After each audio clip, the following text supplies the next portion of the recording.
हमारी एनिमे के main character का नाम इजुकु मिडोरिया होता है, जिसे उसके दोस्त प्यार से नहीं बल्कि चढ़ाने के लिए डेकू बुलाते थे, जिसका मतलब होता है जो किसी काम का नहीं है।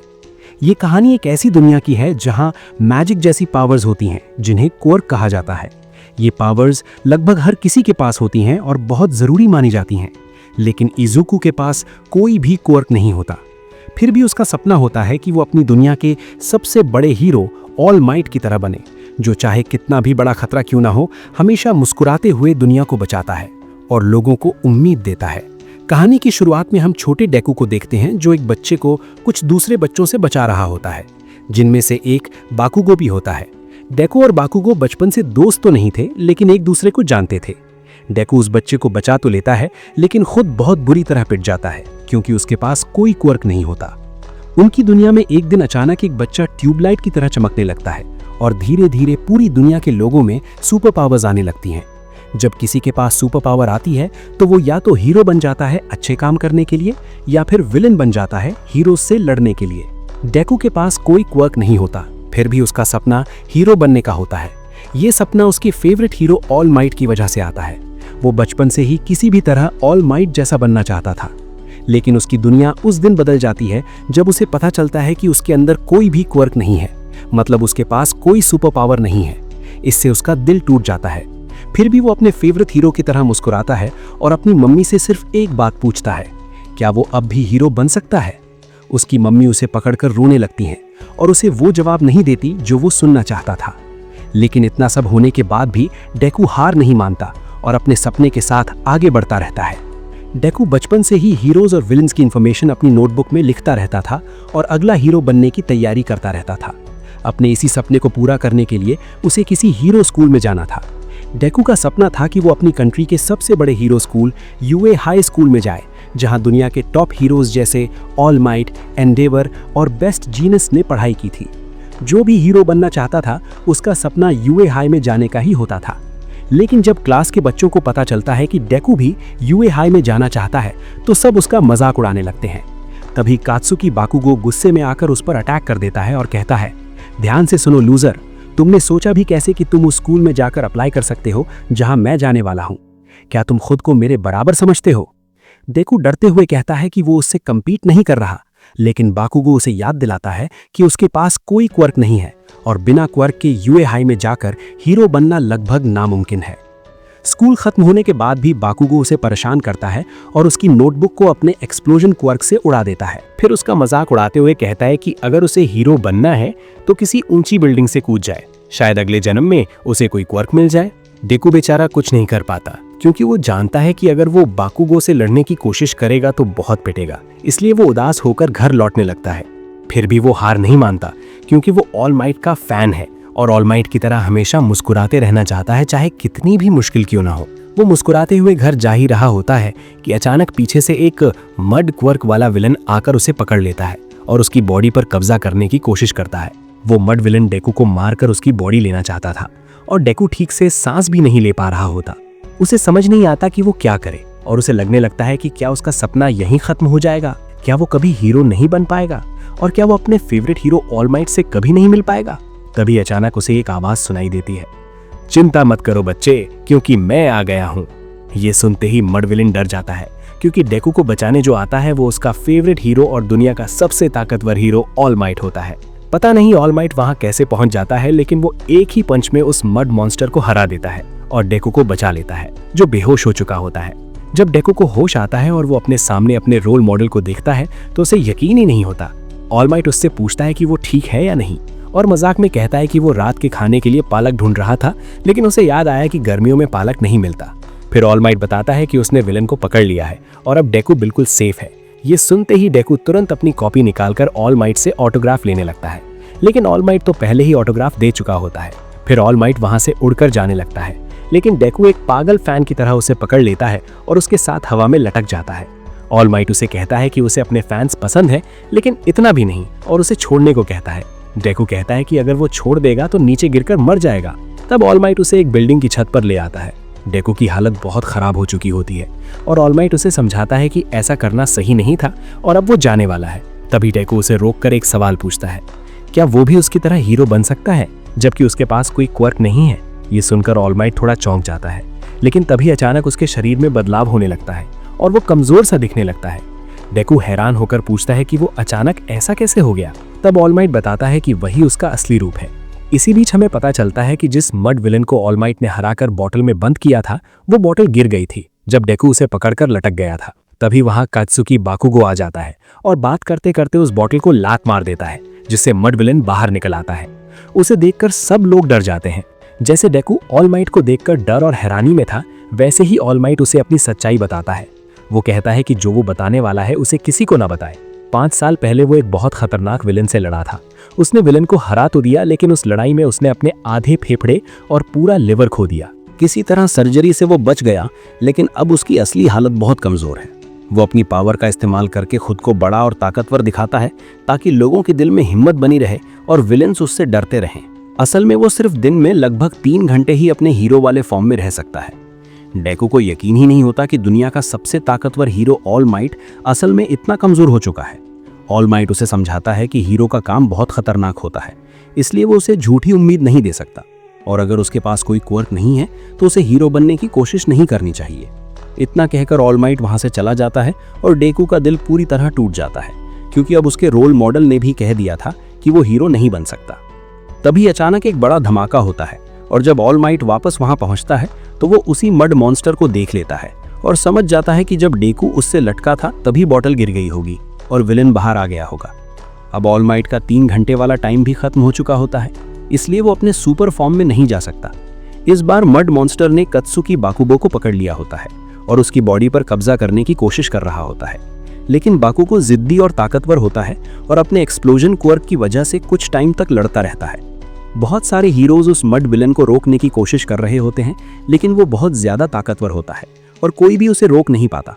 तभी डेकू भी वहां पहुंच जाता है और समझ जाता है कि शायद उसी की वजह से बॉटल गिरी थी और यही मॉन्स्टर अब एक बच्चे को पकड़े हुए है। डेकू को लगता है कि ये सब उसकी गलती है और दूसरी तरफ ऑल माइट को लगता है कि ये उसकी गलती है। किसी को समझ नहीं आ रहा होता कि मड मॉन्स्टर को कैसे रोका जाए, क्योंकि वहां मौजूद सभी हीरोज के क्वर्क्स उस मॉन्स्टर के सामने बेकार साबित हो रहे होते हैं। ऑल माइट भी कुछ नहीं कर पा रहा होता क्योंकि उसके सुपर फॉर्म का टाइम खत्म हो चुका होता है। तभी डेकू ध्यान से देखता है और उसे बाकुगो का चेहरा दिखाई देता है, जो मदद के लिए जूझ रहा होता है। ये देखते ही डेकू एक असली हीरो की तरह बिना सोचे समझे, बिना किसी क्वर्क के ही बाकुगो को बचाने के लिए दौड़ पड़ता है। डेकू की इस बहादुरी को देखकर ऑल माइट, बाकुगो और बाकी सारे हीरोज हैरान रह जाते हैं। डेकू अपना बैग मॉन्स्टर की आंख पर दे मारता है, जिससे बाकुगो को सांस लेने का मौका मिल जाता है। डेकू की हिम्मत देखकर ऑल माइट को भी नई ताकत और हिम्मत मिलती है और वो अपनी लिमिट से आगे जाने का फैसला कर लेता है। इससे पहले कि विलेन डेकू को पकड़ पाता, ऑल माइट अपने हीरो फॉर्म में आ जाता है और उसका अटैक रोक देता है। उसे बहुत तकलीफ हो रही होती है, फिर भी वो मुस्कुराते हुए कहता है, चिंता मत करो क्योंकि मैं आ गया हूं। इसके बाद ऑल माइट एक ही जोरदार पंच में उस विलेन को हरा देता है और इतनी ज्यादा ताकत लगती है कि आसपास का मौसम तक बदल जाता है। सभी लोग ऑल माइट चिल्लाने लगते हैं और इस तरह ऑल माइट डेकू और कात्सुकी बाकुगो दोनों को बचा लेता है। भले ही ऑल माइट बहुत दर्द में होता है, फिर भी वो हाथ उठाकर मुस्कुराता है ताकि लोगों को भरोसा रहे कि वो अभी भी उनकी रक्षा के लिए मौजूद है। बाद में जब डेकू घर लौट रहा होता है तो बाकुगो उसे रोक कर कहता है कि उसे उसकी मदद की कोई जरूरत नहीं थी और वो सिर्फ एक क्वर्कलेस लूजर है जो कभी उस पर एहसान नहीं कर सकता। इतना कहकर बाकुगो वहां से चला जाता है और डेकू सोचने लगता है कि शायद वो सही कह रहा है, क्योंकि सच में उसके पास कोई क्वर्क नहीं है। डेकू सोचता है कि शायद अब उसे अपना सपना छोड़ देना चाहिए, लेकिन तभी उसके सामने ऑल माइट आ जाता है और कहता है, चिंता मत करो बच्चे, क्योंकि मैं यहाँ आ गया हूँ। डेकू उससे कहता है कि वो अपना ध्यान रखे। तब ऑल माइट बताता है कि वो उसे थैंक यू बोलने आया है। वो कहता है कि अगर डेकू उस वक्त बच्चे को बचाने के लिए आगे नहीं बढ़ता तो शायद वो भी उसे नहीं बचा पाता। फिर ऑल माइट समझाता है कि दुनिया के सभी महान हीरोज में एक बात कॉमन होती है, जैसे ही वो किसी को मुसीबत में देखते हैं उनका शरीर अपने आप उसकी मदद करने के लिए आगे बढ़ जाता है, बिल्कुल वैसे ही जैसे डेकू ने किया था। ये सुनकर डेकू बहुत इमोशनल हो जाता है और उसे याद आने लगता है कि अब तक सबने उससे कहा था कि वो कभी हीरो नहीं बन सकता। तभी ऑल माइट कहता है कि वो अपनी बात वापस लेता है, डेकू भी हीरो बन सकता है। ये सुनकर डेकू जोर जोर से रोने लगता है, क्योंकि पहली बार किसी ने उससे ये कहा होता है और वो भी उसका रोल मॉडल, दुनिया का नंबर 1 हीरो ऑल माइट। फिर ऑल माइट कहता है कि उसने फैसला कर लिया है कि डेकू उसकी पावर के लायक है। जब डेकू पूछता है कि इसका क्या मतलब है, तो ऑल माइट उसे बताता है कि उसका क्वर्क बाकी क्वर्क्स जैसा नहीं है। उसका नाम वन फॉर ऑल है, जो कई लोगों से पास होते होते और भी ज्यादा ताकतवर बन गया है और अब उसके पास है। लेकिन क्योंकि ऑल माइट बहुत ज्यादा घायल हो चुका है, वो कई सालों से किसी ऐसे इंसान को ढूंढ रहा था जिसे वो ये पावर दे सके। आखिरकार उसे डेकू में एक सच्चा हीरो दिखाई देता है, जो बिना अपनी जान की परवाह किए, बिना किसी क्वर्क के भी दूसरे को बचाने के लिए दौड़ पड़ा था। इसलिए ऑल माइट अपनी पावर डेकू को देना चाहता था। डेकू के लिए ये सपना सच होने जैसा था, क्योंकि उसका रोल मॉडल ऑल माइट उसे अपनी पावर देने वाला था। इससे उसके पास भी एक क्वर्क आ जाता और वो भी उसे इस्तेमाल कर पाता। डेकू पहले थोड़ा सोचता है, लेकिन फिर तुरंत वन फॉर ऑल लेने के लिए तैयार हो जाता है। उसकी आंखों में खुशी के आंसू आ जाते हैं, क्योंकि उसे आखिरकार वो चीज मिलने वाली होती है जिसका वो हमेशा से सपना देखता आया था। अगली सुबह हम देखते हैं कि डेकू और ऑल माइट एक बीच पर ट्रेनिंग कर रहे होते हैं। ऐसा इसलिए क्योंकि डेकू की बॉडी बहुत कमजोर होती है और अगर अभी ऑल माइट अपना क्वर्क उसे दे देता तो उसकी बॉडी उसे संभाल नहीं पाती। इसलिए पहले डेकू को अपनी बॉडी स्ट्रांग बनानी थी। इसके लिए ऑल माइट उसे एक मिशन देता है, 10 महीने के अंदर पूरे बीच को साफ करना। ये काम लगभग नामुमकिन जैसा था, क्योंकि वहां सिर्फ कचरा ही नहीं बल्कि बड़े बड़े ट्रक, फ्रिज और कार जैसे भारी सामान भी पड़े थे जिन्हें डेकू को हटाना था। जितनी ज्यादा डेकू सफाई करता, उतनी ही उसकी एक्सरसाइज होती और बीच भी साफ होता जाता। भले ही डेकू शरीर से कमजोर था, लेकिन उसका हौसला बहुत स्ट्रांग था, इसलिए उसने हार नहीं मानी। पूरे 10 महीने वो बहुत मेहनत करता है। उसका शरीर दर्द करता है, उसे ठीक से नींद नहीं मिलती और उसे बहुत मुश्किलों का सामना करना पड़ता है, लेकिन फिर भी वो रुकता नहीं। उसकी मेहनत देखकर ऑल माइट को भी यकीन नहीं होता कि इतनी छोटी सी बॉडी में इतना ज्यादा हौसला कैसे हो सकता है। 10 महीने बाद जब इजुकु मिडोरिया के एंट्रेंस एग्जाम का दिन आता है और ऑल माइट बीच पर पहुंचता है, तो वो देखता है कि डेकू ने सिर्फ पूरा बीच ही नहीं बल्कि आसपास का एरिया भी साफ कर दिया है। अब डेकू की बॉडी भी काफी स्ट्रांग हो चुकी होती है। ऑल माइट खुश होकर कहता है कि अब डेकू उसकी पावर लेने के लिए रेडी है। फिर वो बताता है कि अपना क्वर्क देने के लिए उसे अपना डीएनए देना होगा और इसके लिए डेकू को उसका एक बाल हाना पड़ेगा। डेकू पहले थोड़ा हिचकिचाता है, लेकिन कोई और तरीका नहीं होता, इसलिए वो बाल खा लेता है। इसी तरह ऑल माइट अपनी पावर उसे दे देता है। इसके बाद डेकू आखिरकार यूए हाई स्कूल के एंट्रेंस एग्जाम की जगह पहुंचता है, जहां वो बहुत एक्साइटेड भी होता है और थोड़ा नर्वस भी। लेकिन तभी डेकू को पीछे से आवाज आती है, ओए लूजर, सामने से हट, इससे पहले कि मैं तुम्हें मार डालूं। और ये कत्सुकी बाकुगो होता है, जो एग्जाम देने वहां आया होता है। डेकू बहुत एक्साइटेड होकर आगे बढ़ता है, लेकिन अचानक उसका पैर उलझ जाता है और वो गिरने ही वाला होता है। तभी एक लड़की अपने ग्रेविटी क्वर्क से उसे बचा लेती है। उस लड़की का नाम उचाको उराका होता है। वो उससे पूछती है कि क्या वो ठीक है, फिर उसे बेस्ट ऑफ लक बोलकर वहां से चली जाती है। डेकू बहुत खुश हो जाता है कि उसने एक लड़की से बात की, जबकि असल में वो ठीक से बात भी नहीं कर पाया था। इसके बाद सभी बच्चे एग्जाम हॉल में पहुंचते हैं, जहां प्रेजेंट माइक उन्हें कॉम्बैट एग्जाम के रूल समझाता है। वो बताता है कि सबको अलग अलग ग्रुप्स में बांटकर अलग बैटल ग्राउंड में भेजा जाएगा, जहां रोबोट मॉन्स्टर्स होंगे। हर रोबोट पर 1 से 3 तक पॉइंट्स होंगे। जो जितने ज्यादा रोबोट्स तोड़ेगा उसे उतने ज्यादा पॉइंट्स मिलेंगे और पॉइंट्स के हिसाब से ही यूए हाई स्कूल में सिलेक्शन होगा। फिर वो ये भी बताता है कि बैटल ग्राउंड में एक बहुत खतरनाक रोबोट भी होगा, जिससे सबको बचना है, क्योंकि उसे तोड़ने पर कोई पॉइंट्स नहीं मिलेंगे, इसलिए उससे दूर रहना ही बेहतर होगा। इसके बाद सभी अपने अपने बैटल ग्राउंड में पहुंच जाते हैं। बाकुगो और डेकू अलग अलग ग्रुप्स में होते हैं और डेकू के ग्रुप में टेनिया, ईडा और उराका भी होती है।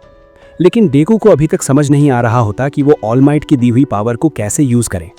डेकू तैयार और मोटिवेटेड था कि वो ये एग्जाम पास करके यूए हाई में जाएगा और एक दिन दुनिया का सबसे ताकतवर हीरो बनेगा।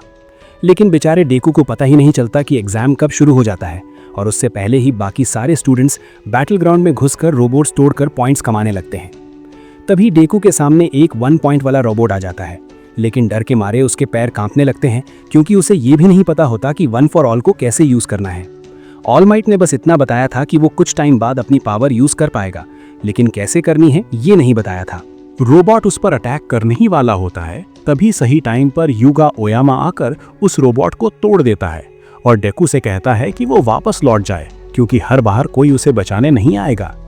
ये कहकर वो चला जाता है और डेकू समझ नहीं पाता कि वो क्या करे, क्योंकि उसने अभी तक एक भी रोबोट नहीं तोड़ा होता और उसके पॉइंट्स अब भी 0 होते हैं। दूसरी तरफ ओचाको उरारका के 28 पॉइंट्स और टेन्या ईडा के 42 पॉइंट्स हो चुके होते हैं, जबकि बाकुगो तो बहुत आगे निकल चुका होता है। डेकू के पास सिर्फ 5 मिनट बचे होते हैं और उसे समझ नहीं आता कि अब क्या करे, क्योंकि वो बहुत बुरी तरह फेल होने वाला होता है। तभी एग्जाम वाले एक बहुत बड़ा और खतरनाक 0 पॉइंट रोबोट बाहर निकालते हैं, जिससे सबको बचना होता है। ये रोबोट इतना बड़ा और डरावना होता है कि डेकू की हालत खराब हो जाती है और उसे समझ आ जाता है कि सबको इससे दूर रहने के लिए क्यों कहा गया था। डेकू भी वहां से भागने लगता है ताकि कम से कम एक रोबोट तोड़कर 1 पॉइंट ले सके और पूरी तरह 0 पर ना रहे। तभी वो देखता है कि जिस लड़की ने पहले उसकी मदद की थी उसका पैर मलबे के नीचे फंस गया है और वो खतरनाक रोबोट उसकी तरफ बढ़ रहा होता है। जैसे कि तुम जानते हो, डेकू दिल से एक सच्चा हीरो होता है। जैसे ही वो देखता है कि उराराका खतरे में है और उसे मदद की जरूरत है, वो अपने पॉइंट्स के बारे में सोचना भूल जाता है और सीधा उस खतरनाक रोबोट की तरफ दौड़ पड़ता है, बिल्कुल वैसे ही जैसे वो पहले बाकुगो को बचाने के लिए दौड़ा था। फर्क बस इतना था कि इस बार वो क्वर्कलेस नहीं था, बल्कि उसके पास दुनिया की सबसे ताकतवर पावर वन फॉर ऑल थी। डेकू अनजाने में ही अपनी पावर एक्टिवेट कर देता है और रोबोट के अटैक से बचकर हवा में बहुत ऊपर उछल जाता है। ये देखकर सब लोग हैरान रह जाते हैं, यहाँ तक कि टीचर्स भी सोचने लगते हैं कि डेकू क्या कर रहा है। फिर डेकू पूरी ताकत से एक पंच मारता है और उस बड़े रोबोट को तोड़ देता है, जिससे उराराका बच जाती है। लेकिन उस रोबोट के कोई पॉइंट्स नहीं थे, इसलिए डेकू के पॉइंट्स अब भी 0 ही रहते हैं। इतना ही नहीं, अपनी लिमिट से ज्यादा पावर यूज करने की वजह से इज़ुकु मिडोरिया का दायां हाथ और दोनों पैर टूट जाते हैं, क्योंकि उसकी बॉडी अभी इतनी ताकत झेल नहीं पाती। वो नीचे गिरने लगता है और उसे समझ नहीं आता क्या करे। तभी सही टाइम पर उचाको उराराका अपने ग्रेविटी क्वर्क से उसे बचा लेती है, लेकिन बार बार क्वर्क यूज करने की वजह से उसे उल्टी जैसा फील होने लगता है। डेकू को याद आता है कि उसके अभी भी 0 पॉइंट्स हैं और अगर ऐसा ही रहा तो वो फेल हो जाएगा और उसकी और ऑल माइट की सारी मेहनत बेकार हो जाएगी। वो टूटे हुए हाथ के सहारे आगे बढ़ने की कोशिश करता है ताकि कम से कम एक रोबोट तो तोड़ सके, लेकिन तभी टाइम खत्म हो जाता है। ये सोचकर उसका दिल टूट जाता है कि वो एक भी पॉइंट नहीं ला पाया और आखिर में वो वहीं बेहोश होकर गिर जाता है। सब लोग डेकू की पावर देखकर हैरान रह जाते हैं। रिकवरी गर्ल की मदद से उसकी बॉडी लगभग ठीक हो जाती है, लेकिन डेकू को लगता है कि इसका कोई फायदा नहीं, क्योंकि वो सोचता है कि वो एग्जाम में फेल हो गया है। इसी वजह से वो बहुत उदास रहने लगता है और उसकी माँ इनको मिडोरिया को भी उसकी चिंता होने लगती है। ऑल माइट से भी उसकी बात नहीं होती, इसलिए वो अंदर ही अंदर और ज्यादा परेशान रहता है। कुछ दिन बाद आखिरकार रिजल्ट आ जाते हैं। डेकू को पहले से ही लगता है कि वो फेल हो चुका है, लेकिन जैसे ही वो लेटर खोलता है उसमें से एक होलोग्राम निकलता है जिसमें ऑल माइट की रिकॉर्डिंग होती है। ऑल माइट उसे बताता है कि उसने अब यूए हाई में टीचर के रूप में ज्वाइन कर लिया है। डेकू सोचता है कि अब शायद वो ऑल माइट से कभी नहीं मिल पाएगा, लेकिन तभी ऑल माइट उसे आगे की बात बताता है।